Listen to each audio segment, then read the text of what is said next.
"Let's just be friends," she said after 2 years together. I agreed, then started dating her best friend. Now she finally gets what friends really means. That statement alone should tell you everything about how this story ends, but let me take you through the journey of how someone can completely misunderstand what friendship actually means. Looking back, I should have seen the red flags waving like surrender banners, but when you're 29 and think you've found someone worth building a future with, you tend to ignore the obvious warning signs screaming at you from every direction. I'm Nathan, cybersecurity specialist in Austin, making $98,000 annually doing what I actually love, protecting companies from digital threats and building secure systems that keep hackers awake at night.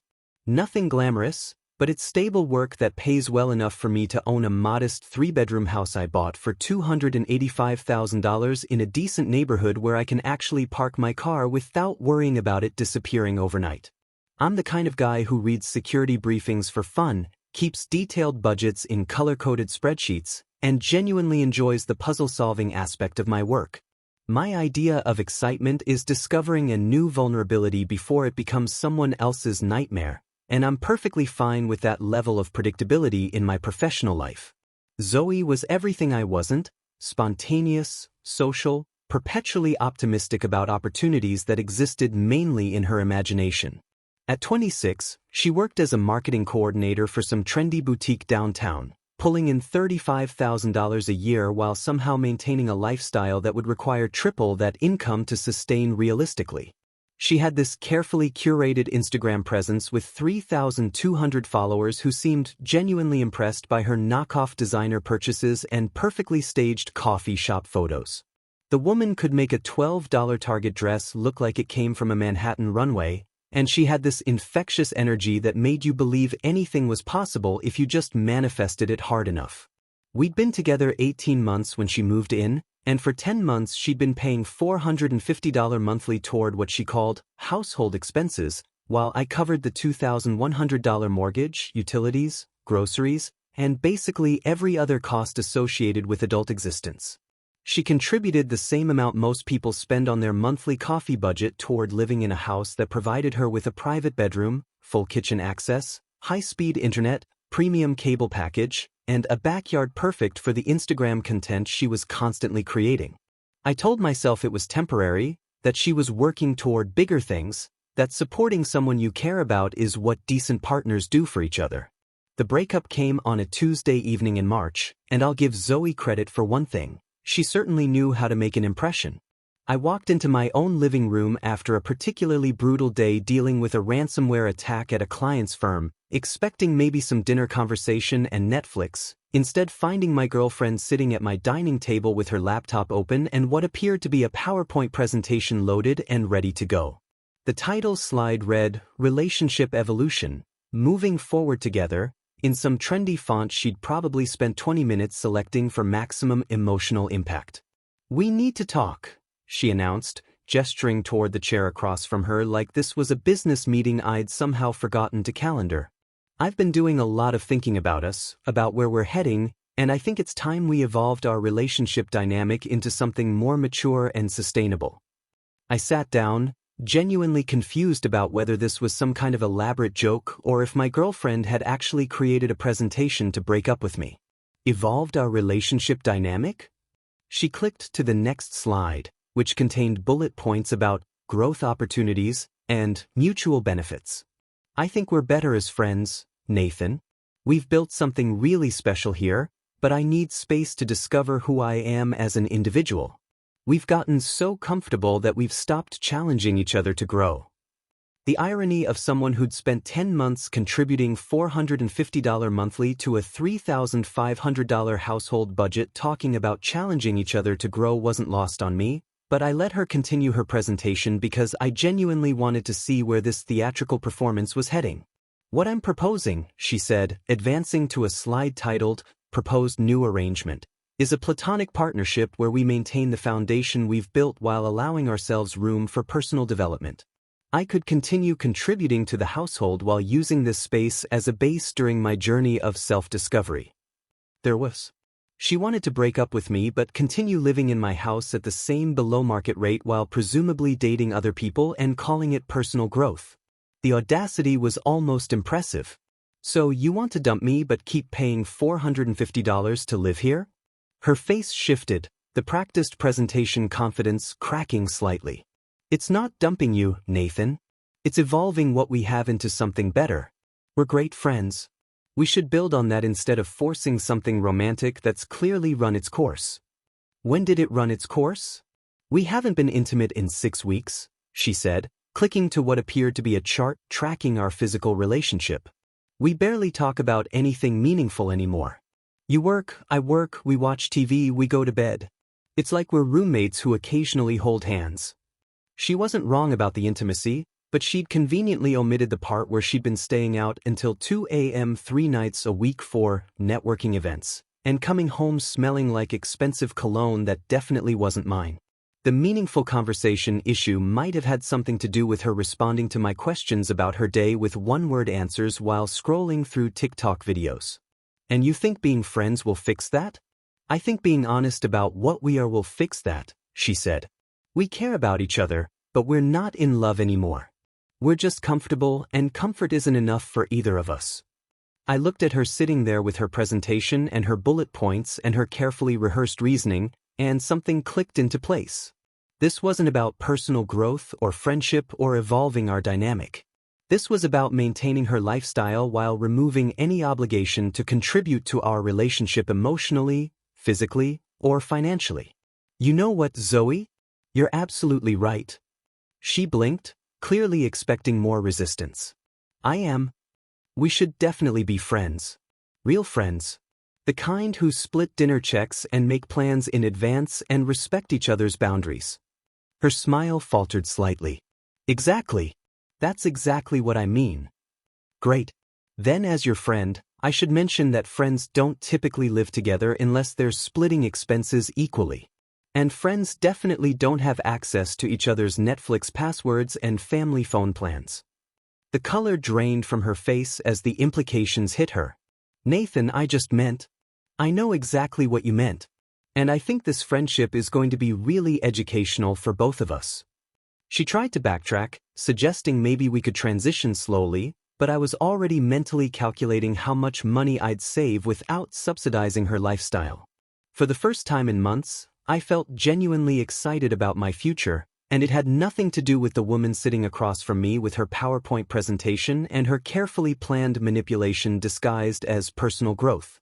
The next morning, I called my best friend Logan, a paramedic who'd been watching this relationship implode from the sidelines for months with the kind of professional detachment that comes from dealing with emergencies for a living.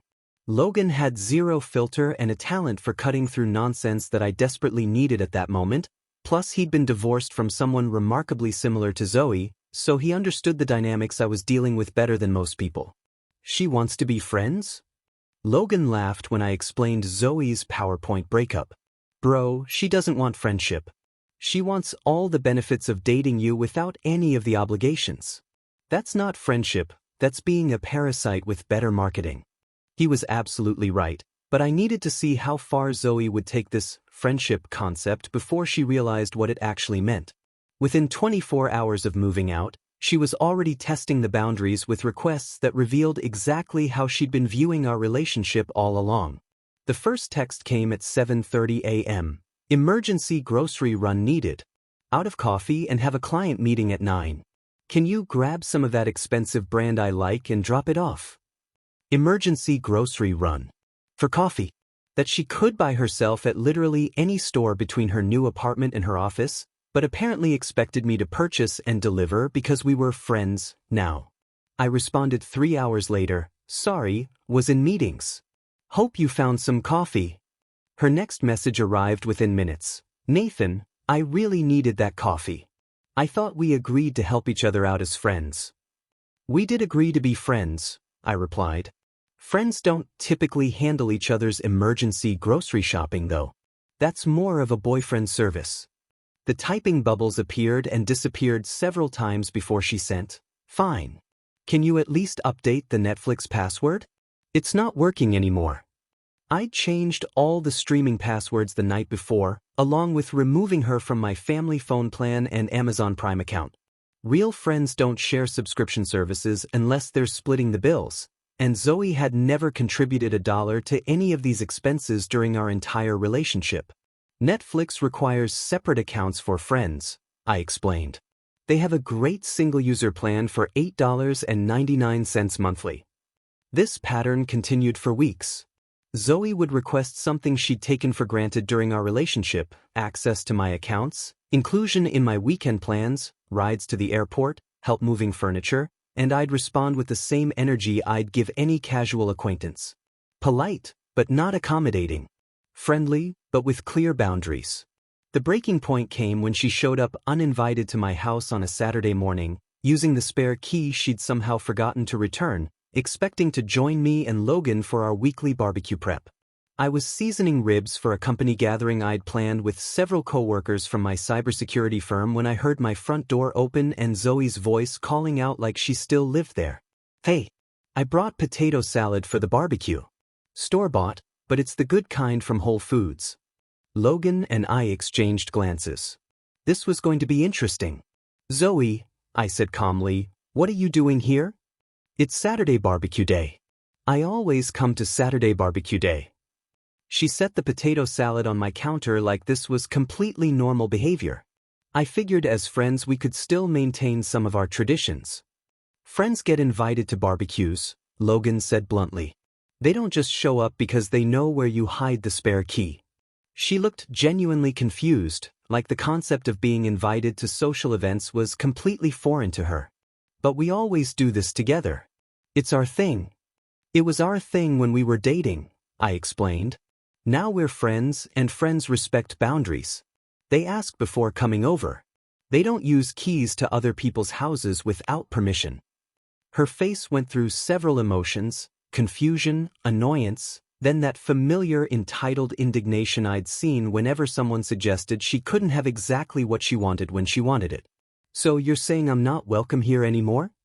"I'm saying friends call first and wait to be invited like normal people do." She stood there holding her store-bought potato salad, probably realizing for the first time that breaking up with someone actually meant losing access to their life, their space, and their social gatherings.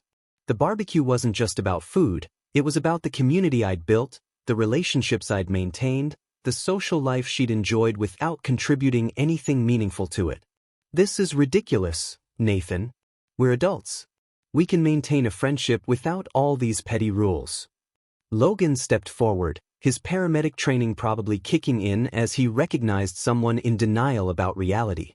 "Lady, you literally quit your relationship and now you're mad he's not giving you the same benefits package. That's like quitting your job and still showing up expecting paychecks." The analogy hit perfectly. Zoe's face flushed as she processed what Logan had said, finally understanding that friendship meant something completely different from what she'd imagined. "Fine," she said, grabbing her potato salad. "I can see where I stand now. Thanks for making this so clear." She stormed out, slamming my front door hard enough to rattle the windows, leaving behind the spare key she'd finally remembered to return in her dramatic exit. Logan shook his head, grinning.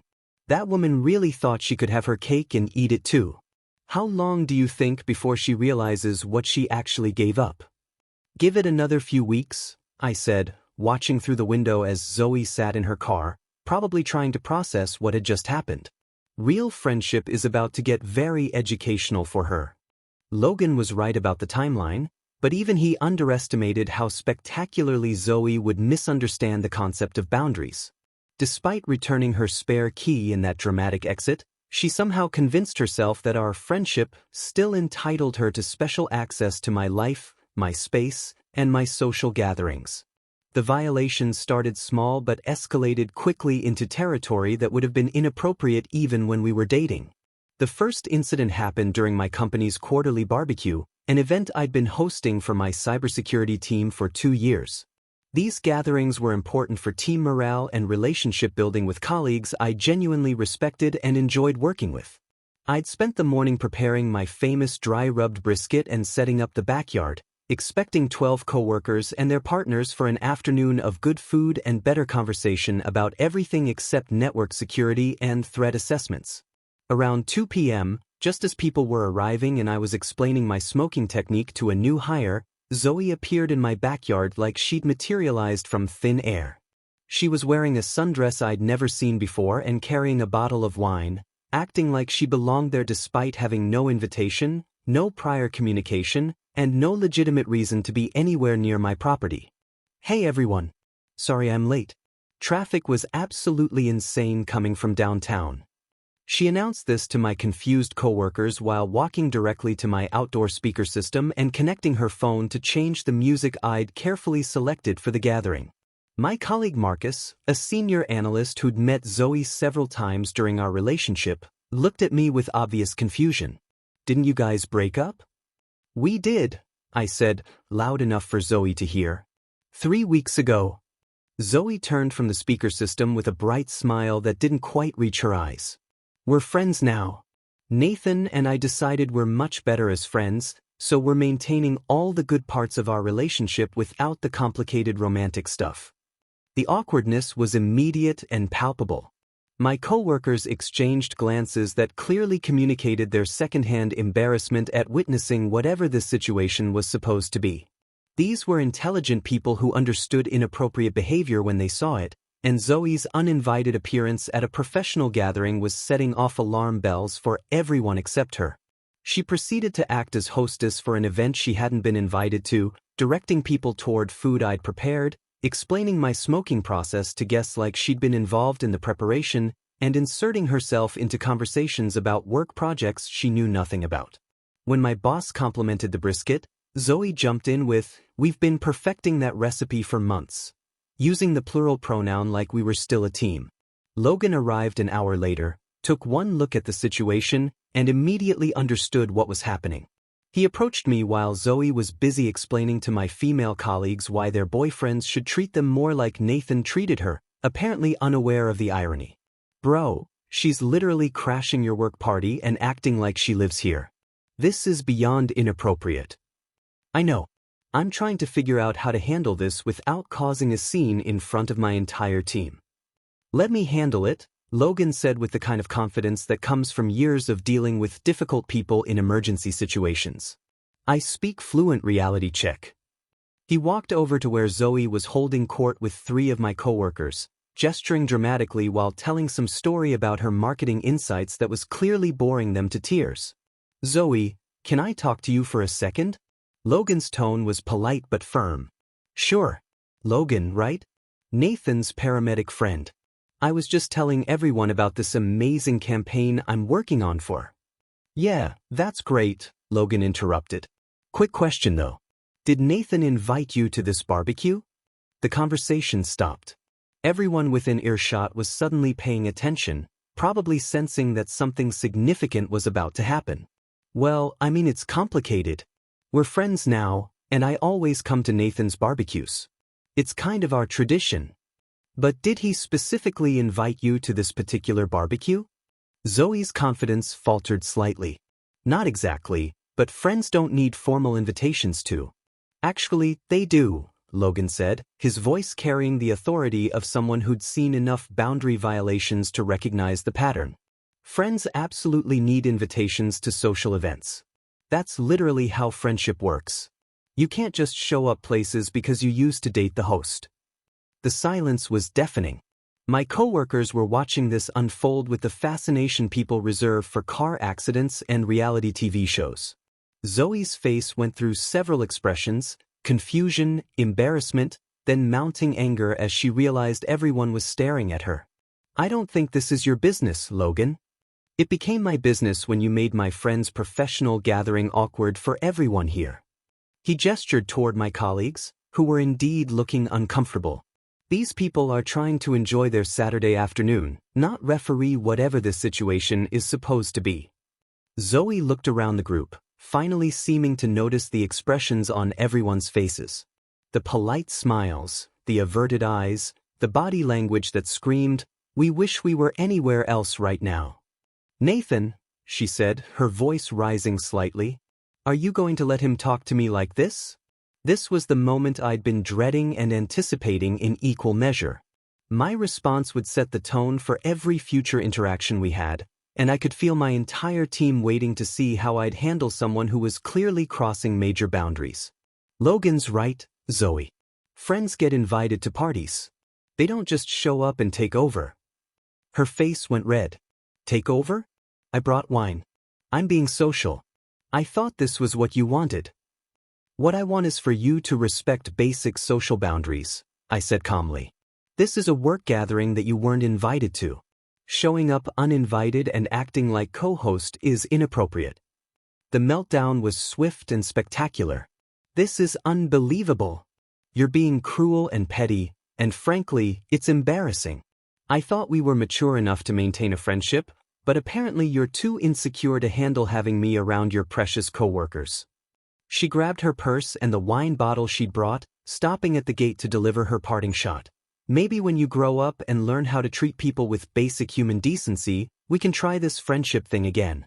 The gate slammed behind her, leaving my backyard full of cybersecurity professionals who just witnessed the most dramatic exit since someone's last security clearance got revoked. Marcus broke the silence first. Well, that was definitely something. Anyone want another beer? I asked, and suddenly everyone was talking and laughing again, the tension evaporating as people realized the entertainment was over and they could get back to enjoying good food and normal conversation. Later, as people were leaving, my boss pulled me aside. For what it's worth, you handled that really well. Clear boundaries, professional response. That couldn't have been easy. After everyone left, Logan and I were cleaning up when he started laughing. Dude, did you see her face when I asked if she'd been invited? It was like the concept of needing an invitation had never occurred to her. She genuinely thought breaking up with me meant we just continue doing everything the same way, minus the commitment and intimacy. Classic have your cake and eat it too mentality, Logan said, loading plates into the dishwasher. But hey, at least your coworkers got some free entertainment with their brisket. The real plot twist came 3 days later when Emma knocked on my front door. Emma Rodriguez was Zoe's former best friend and roommate, a pediatric nurse at Austin Children's Hospital who I'd met several times during our relationship but never really talked to beyond polite small talk. She was standing on my porch at 7 p.m. on a Wednesday holding a bottle of wine and wearing scrubs, looking like she'd come straight from a 12-hour shift dealing with sick kids and exhausted parents. Nathan, I'm sorry to bother you, but I need to talk to someone about what happened at your barbecue. I heard about Zoe's little performance from Marcus. He's dating my cousin Amy, and I think there are some things you should know about your ex-girlfriend. I invited her in, genuinely curious about what Zoe's best friend could possibly want to discuss that required showing up at my house unannounced. Emma had always seemed like the stable, rational counterpoint to Zoe's chaos, someone who worked demanding 12-hour shifts, saving children's lives while Zoe complained about having to show houses to people she considered beneath her income bracket. I should start by saying that Zoe and I aren't friends anymore, Emma said, settling onto my couch with the exhausted posture of someone who'd spent the day dealing with medical emergencies. Haven't been for about 2 weeks now, actually. Right around the time she moved in with me and I discovered what she's really like as a roommate. This was news to me. Zoe had mentioned staying with Emma temporarily, but I'd assumed it was a normal friend-helping friend situation, not something that had exploded into ended friendship. What happened? Emma laughed, but there was no humor in it. What didn't happen? She moved into my apartment with 6 suitcases and immediately took over like she owned the place. Never cleaned anything, used all my expensive skincare products without asking, brought random guys home from dating apps after my exhausting shifts when I just wanted to sleep. But the real kicker was the money situation. Money situation? She promised to pay $650 monthly for rent and utilities. Half of everything, since we were splitting the space equally. Seemed fair, right? Except in 3 weeks, she paid exactly $0 while complaining constantly about how expensive everything is and how hard it is to budget on her salary. The pattern was familiar. Zoe had perfected the art of making financial commitments she had no intention of keeping while making her inability to pay seem like everyone else's problem to solve. When I finally confronted her about the money, she had the nerve to tell me that $650 was unrealistic for someone in her income bracket, and that I should be more understanding about her financial situation. This from someone who spent $200 on brunch last weekend and posted about it on Instagram like it was a normal Tuesday expense. Emma pulled out her phone and showed me screenshots of Zoe's recent social media posts. Expensive restaurants, new clothes, spa treatments, all captioned with inspirational quotes about treating yourself and knowing your worth. Meanwhile, she was stiffing her best friend on basic living expenses. But here's the part that really got to me, Emma continued. She spent those 3 weeks talking about you constantly. And Nathan, she was not saying nice things. My stomach dropped. What kind of things? According to Zoe, you were controlling and cheap. She said you manipulated her with money, made her feel guilty for having normal expenses, and basically trapped her in a relationship where she couldn't be herself. She painted this picture of you as this possessive guy who monitored her spending and made her account for every dollar. The accusations were so far from reality that I almost laughed. I'd never questioned Zoe's spending, never asked her to account for anything, never tried to control her finances. If anything, I'd been too hands-off, too willing to cover her expenses without discussion. She also had some interesting things to say about me, Emma added. Apparently, I'm unambitious and stuck in a dead-end job because I chose nursing over something more glamorous. She actually said I was wasting my potential by working with sick kids instead of finding a career that could get me the lifestyle I deserve. I stared at Emma, this woman who literally saved children's lives for a living, being criticized by someone whose biggest professional achievement was taking Instagram photos of overpriced houses. Emma, that's insane. You're a pediatric nurse. You're literally making the world better every day. She smiled for the first time since arriving. Thank you. That means more than you know, especially coming from someone she spent so much time trashing. We talked for another hour, and I found myself genuinely enjoying the conversation. Emma was intelligent, funny, and refreshingly honest about everything. When I offered her dinner, she insisted on ordering pizza and splitting the cost, then helped clean up afterward without being asked. The contrast with Zoe was staggering. Can I ask you something? Emma said as we were finishing the dishes. Would you want to get dinner sometime? Like, actual dinner, not pizza on your couch while I vent about your horrible ex-girlfriend? The attraction was immediate and obvious, but I had to ask, won't this be weird? The whole best friend situation? Zoe stopped being my best friend the moment she decided I wasn't worth basic respect or financial honesty, Emma said. Plus, after listening to her complain about you for 3 weeks, I'm pretty curious to see what you're actually like when you're not being described by someone who clearly didn't appreciate what she had. Our first official date was that Friday at a mid-range Italian place Emma had suggested. She arrived exactly on time, engaged in actual conversation about our jobs and families, and when the check came, she reached for her wallet before I could even offer to pay. When I suggested we split it, she smiled and said, "Finally, someone who doesn't think buying me dinner entitles them to anything." The difference was night and day. Emma asked questions about my work because she was genuinely interested, not because she was calculating my earning potential. She talked about her patience with the kind of passion that comes from finding purpose in your career. When I mentioned my house, she seemed impressed by my responsibility, not disappointed by the neighborhood or square footage. Zoe said you were boring. Emma told me over dessert we decided to share. She specifically mentioned that you work too much and don't understand how to have fun. What do you think? I think someone who builds their own home security system and smokes brisket for 12 hours straight has a pretty interesting definition of fun. Zoe's idea of excitement was spending money she didn't have on things she didn't need. By the end of the evening, I was more interested in Emma than I'd been in anyone for years. She was beautiful, obviously, but more than that, she was substantial. She had depth, purpose, and this amazing ability to find humor in situations without being cruel about it. When I walked her to her car, she turned and said, "I had a really great time tonight. I'd love to do this again." Even though it might complicate your situation with Zoe? Emma's expression grew serious. Nathan, Zoe made her choices. She chose to treat you badly, she chose to treat me badly, and she chose to burn bridges with people who cared about her. I'm not going to let her poor decisions limit my good ones. That night, lying in bed in my own house without someone scrolling through social media next to me, I realized something important. For the first time in months, I was excited about where my life was heading. And it had everything to do with the woman who just texted me, "Thanks for dinner. Sleep well," and nothing to do with the one who'd created a PowerPoint presentation to explain why we should be friends. Zoe discovered Emma and I were dating exactly 2 weeks later, and her reaction made the barbecue meltdown look like a minor disagreement about dinner plans. I know the precise timing because my phone started exploding at 5:15 a.m. on a Monday morning with a barrage of texts that escalated from confused to furious to completely unhinged in the span of 37 minutes. The first message was almost reasonable. "Did Marcus tell me correctly that you're dating Emma now?" Then came the follow-up before I could even respond. "Please tell me this isn't some sick revenge plot against me."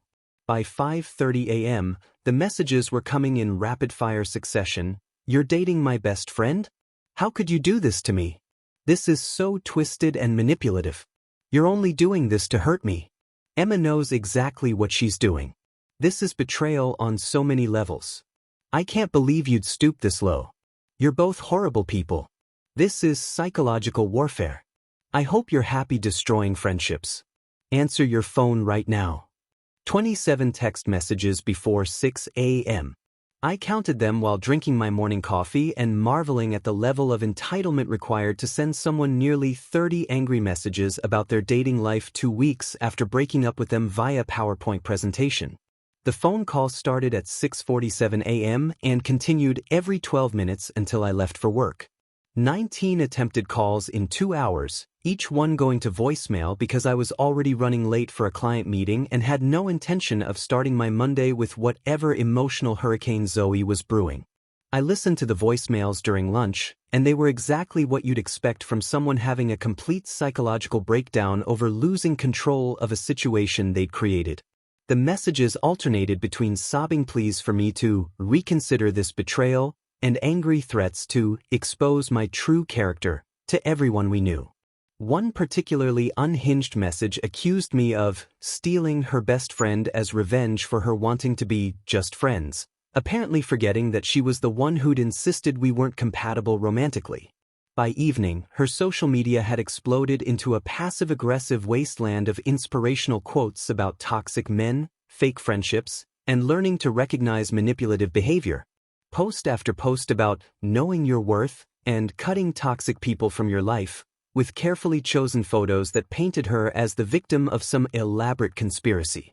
My personal favorite was a quote she'd posted over a sunset photo. "Some people will use your own friends against you when their ego gets bruised. Stay strong, beautiful souls." The caption read, "Learning so much about people's true character lately." Meanwhile, Emma and I were actually building something real. She'd started staying over on weekends, and the difference was remarkable. She contributed to groceries without being asked, helped with household tasks because she wanted to, and treated my space with the kind of consideration that comes from actually respecting someone. When she used my bathroom, she cleaned up after herself. When she cooked dinner, she did the dishes. When we watched Netflix, she asked what I wanted to watch instead of automatically putting on reality shows about people whose biggest problem was choosing between multiple vacation homes. Has she always been this dramatic? Emma asked one Saturday morning while making us breakfast. Actual breakfast with eggs and toast, not Instagram-worthy smoothie bowls that cost $40 in specialty ingredients.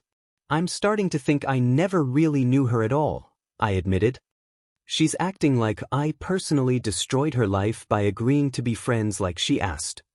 Emma flipped the eggs with the kind of competence that comes from years of taking care of herself. She's not upset about losing you. She's upset about losing control over you. There's a huge difference. The insight was spot on. Zoe wasn't heartbroken about our relationship ending. She was furious that her carefully constructed arrangement had collapsed and I wasn't playing my assigned role as the grateful ex-boyfriend who remained available for emotional and financial support. The harassment escalated throughout the week. More angry texts from new phone numbers when I blocked the old ones, social media posts that became increasingly obvious in their targeting, and according to Logan, she'd started showing up at places she knew I frequented, apparently hoping to catch me with Emma and cause some kind of public scene. She came into the gym yesterday, Logan reported during our weekly coffee meetup. Asked the front desk if I knew whether you still worked out there. When they said they couldn't give out member information, she tried to convince them she was your sister and needed to find you for a family emergency. The desperation was almost impressive in its creativity, but it was also starting to cross lines that made me genuinely concerned about what she might do next. Someone who would lie about family emergencies to track down their ex-boyfriend's whereabouts was operating outside the boundaries of normal breakup behavior. Emma handled the whole situation with the kind of grace that comes from years of dealing with actual crises. I've seen enough real emergencies to know the difference between someone having a hard time and someone who's dangerous, she told me. Zoe's just having a hard time accepting that actions have consequences. But even Emma's patience was tested when Zoe started targeting her directly. The messages to Emma were different from the ones she'd sent me, more manipulative, more focused on guilt and betrayal than anger and accusation. She's trying to convince me that you're just using me to get back at her, Emma showed me the screenshots one evening. Apparently, you're incapable of genuine feelings and this is all part of some elaborate revenge scheme. The messages painted me as a master manipulator who'd identified Emma's insecurities and was exploiting them for psychological warfare. According to Zoe, I was targeting Emma specifically because I knew it would hurt her the most, and Emma was too naive to see through my calculated emotional manipulation. Do you think there's any truth to that?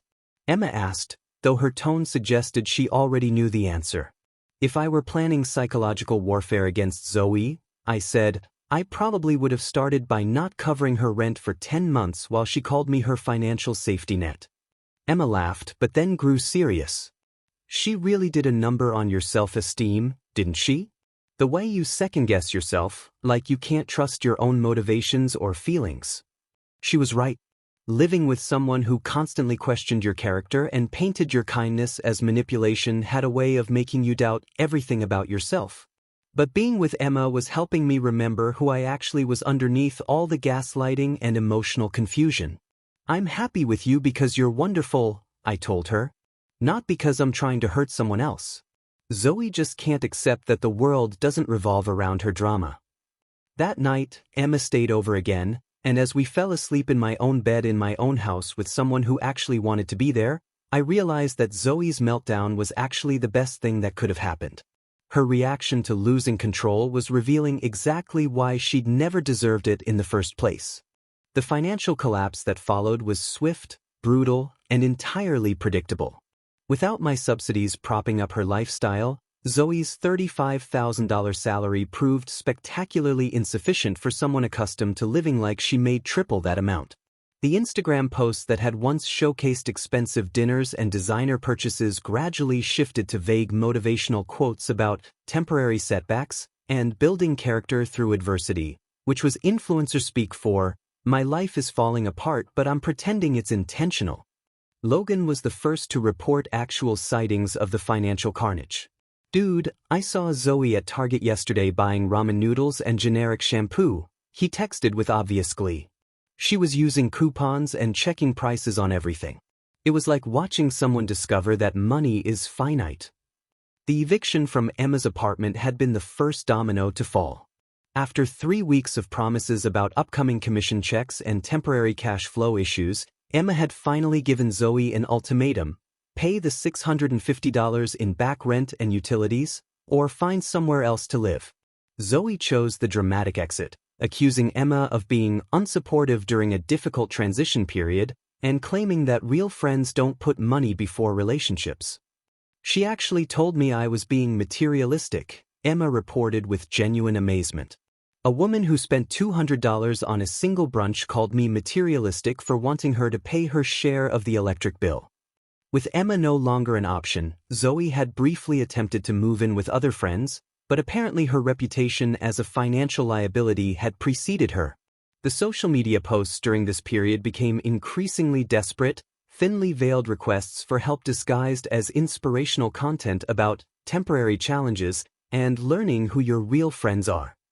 Then came the sugar daddy phase, which Logan discovered through his network of bartender friends who kept track of dating app disasters like professional anthropologists studying human behavior. Zoe had apparently signed up for one of those arrangements-focused dating sites and connected with a 52-year-old married businessman who was willing to fund her lifestyle in exchange for company and discretion. Her Instagram briefly exploded back to life with photos of expensive restaurants and designer shopping bags, captioned with inspirational quotes about finally finding a real man who knows how to treat a woman and upgrading your standards until you find someone who matches your energy. The not-so-subtle digs at me were obvious to anyone who'd followed our relationship timeline. "She's really going all in on this narrative that you were the problem," Emma observed, scrolling through Zoe's posts. According to her social media, she's living her best life with someone who appreciates her properly. The arrangement lasted exactly 3 weeks before the businessman's wife discovered the affair through credit card statements showing expensive dinners and shopping trips that definitely weren't business expenses. The explosion was swift and comprehensive. Apparently the wife had hired a private investigator who'd compiled detailed evidence of the affair, complete with photos and financial records. Zoe's social media went dark overnight. The expensive dinner posts disappeared, the inspirational quotes about real men vanished, and her entire online presence shifted to radio silence punctuated by occasional vague posts about learning experiences and toxic situations.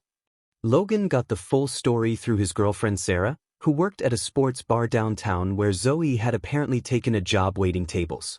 "She's working at Buffalo Junction now," Logan reported with obvious satisfaction. "Wearing the required uniform and everything. Sarah says she looks absolutely miserable." The mental image of Zoe in a generic sports bar uniform, serving buffalo wings to customers who probably tipped in singles, was almost too perfect to believe. This was someone who'd spent our entire relationship complaining about having to show houses under $750,000 because it was beneath her professional standards. But the real kicker came when Emma ran into Zoe's mom at the grocery store. Mrs. Rodriguez mentioned that Zoe had moved back home, Emma told me after the encounter. Apparently it's not going well. Her mom kept asking how someone with a college degree and a good job could end up in such a financial mess. The answer, of course, was that Zoe had never learned to live within her means because she'd always found someone else to cover the difference. First her parents during college, then a series of boyfriends who'd enabled her lifestyle, then me for 18 months. Then briefly the businessman who'd turned out to have more complications than anticipated.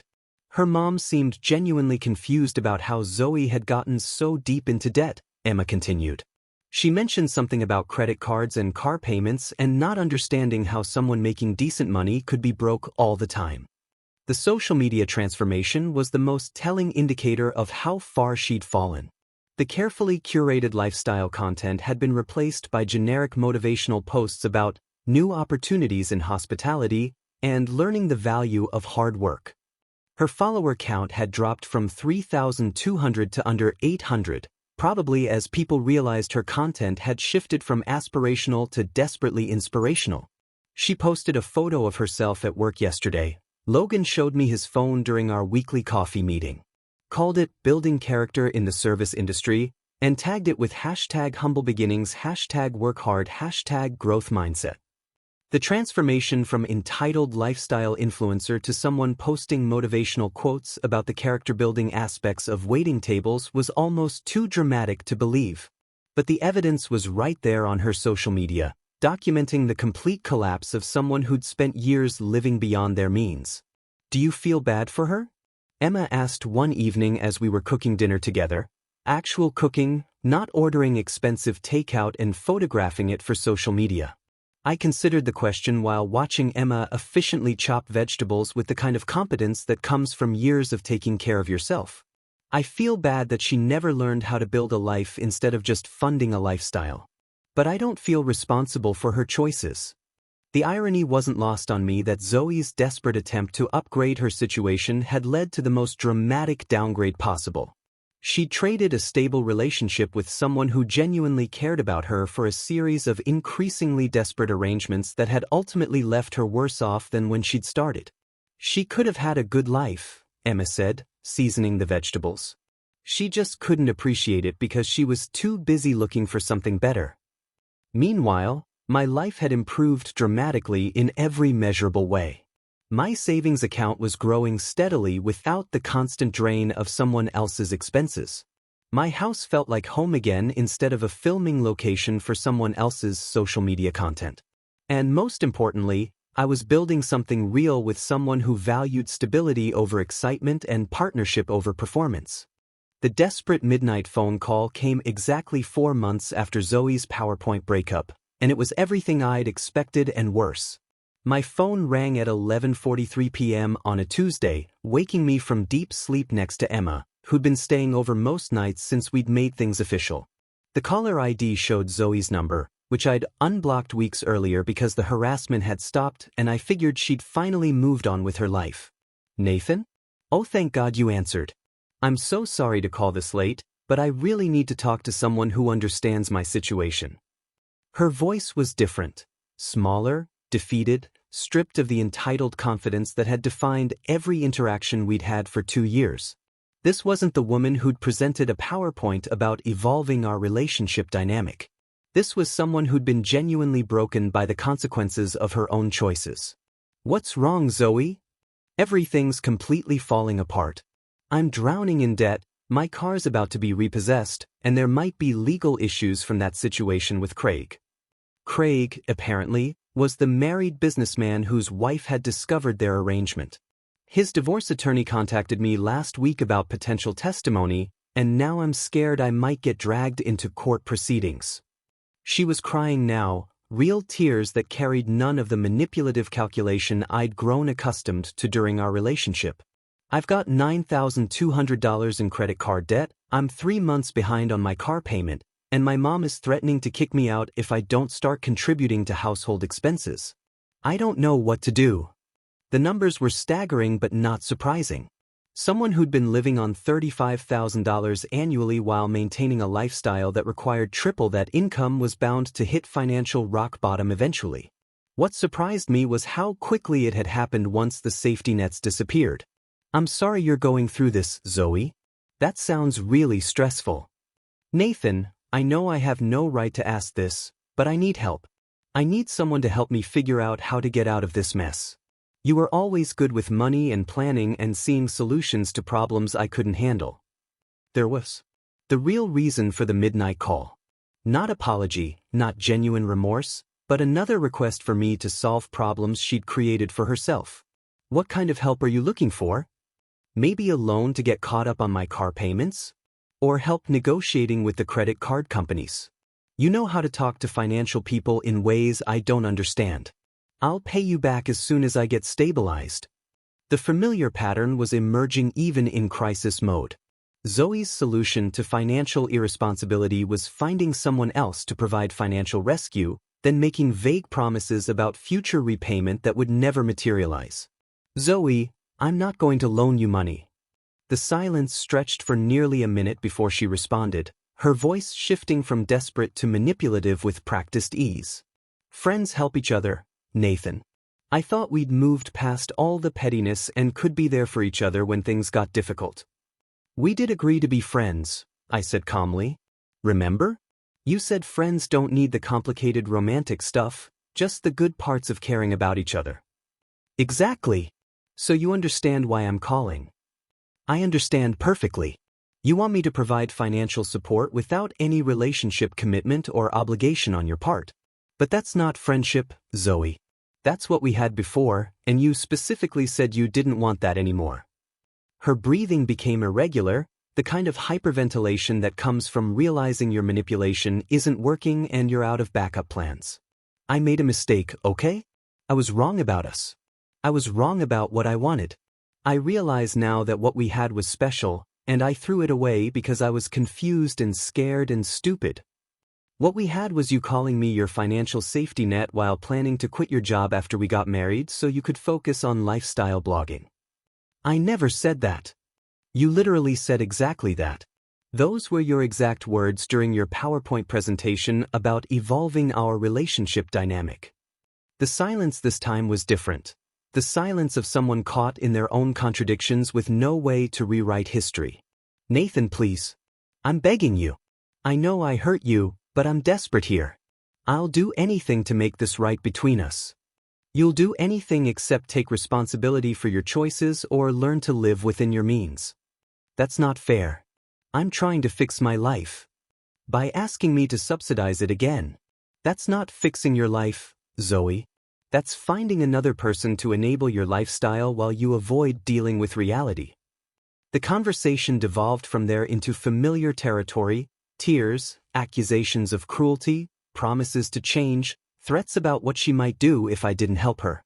But underneath all the emotional manipulation was the same fundamental problem. Zoe had never learned to solve her own problems because there'd always been someone willing to solve them for her. You know what's really sad about this call? I said finally.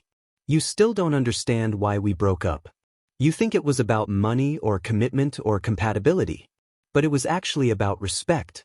You never respected me enough to see me as anything more than a resource to be exploited. That's not true. I loved you. You loved what I provided. There's a huge difference. I hung up and turned to Emma, who'd been awake for the entire conversation, listening with the kind of professional composure that comes from years of dealing with crisis situations. How much of that did you hear? All of it. She really doesn't get it, does she? The next morning brought a text from Zoe that revealed exactly how little she'd learned from our conversation. I can't believe you're being this cruel when I'm at my lowest point. I guess I know where I stand now. Don't expect me to be understanding when Emma realizes what kind of person you really are. Emma read the message over coffee and shook her head. Even when she's desperate, she's still trying to manipulate. It's almost impressive.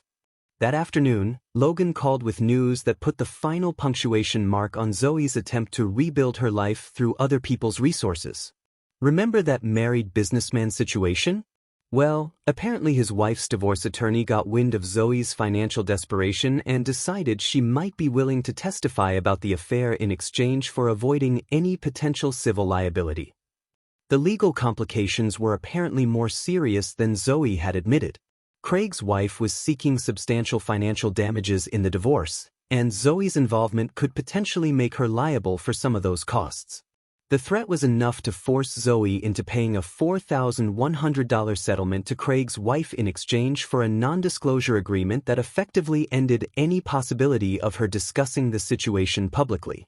$4,100, Logan repeated with obvious satisfaction. That's probably every dollar she had left, plus whatever she could borrow from her parents. The settlement also came with social media restrictions that explained Zoe's sudden online silence. She was contractually prohibited from posting anything that could be construed as discussing her relationship with Craig, which effectively meant she couldn't explain her financial situation or ask for help without risking violation of the NDA. So she's broke, living with her parents, working at a sports bar, and legally prohibited from using social media to crowdfund her way out of debt, Emma summarized. It's like she created the perfect storm of consequences for herself. 6 months later, Emma and I moved in together officially, combining our lives in ways that actually made sense for two adults who respected each other's autonomy and contributions. She kept her apartment as a backup plan, not because she didn't trust me, but because she'd learned from watching Zoe's situation that financial independence was too important to sacrifice for anyone. I love what we're building together, she told me one evening as we planned our first joint vacation. A trip we were splitting equally and budgeting responsibly for. But I never want to be in a position where I need someone else to solve my problems. That's the difference between someone who wants partnership and someone who wants provision. Emma enhanced my life while maintaining her own. Zoe had tried to replace her life with mine, then couldn't understand why that arrangement eventually collapsed under its own unsustainability. The last I heard about Zoe came through Logan's bartender network. She'd apparently moved to a different city, started over somewhere that didn't know her history, and was working in retail while living with roommates who actually expected her to pay her share of expenses.